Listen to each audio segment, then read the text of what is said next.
வட தமிழகம் தென் தமிழகத்தின் மையப்புள்ளி திருச்சி. ரெண்டுக்கும் சமமான பகுதியிலிருந்து ஒரு சமமான அரசியலை முன்னெடுத்திருக்காரு விஜய் அப்படின்னு சொல்லலாம்.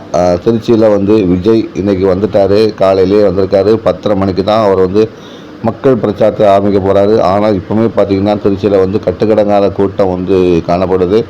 திருச்சி மாநகரமே விழாக்குளம் போன்றிருப்பது போல் ஒரு காட்சி அமைப்பு அங்கே இருக்கிற நிலையை பார்க்க முடியுது.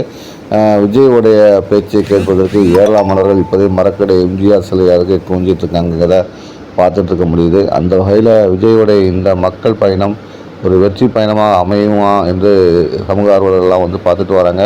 விஜயும் நேற்று வெளியிட்ட அறிக்கையில் இந்த பயணம் வெற்றி பயணமாக நாங்கள் தொடங்க போகிறோம்.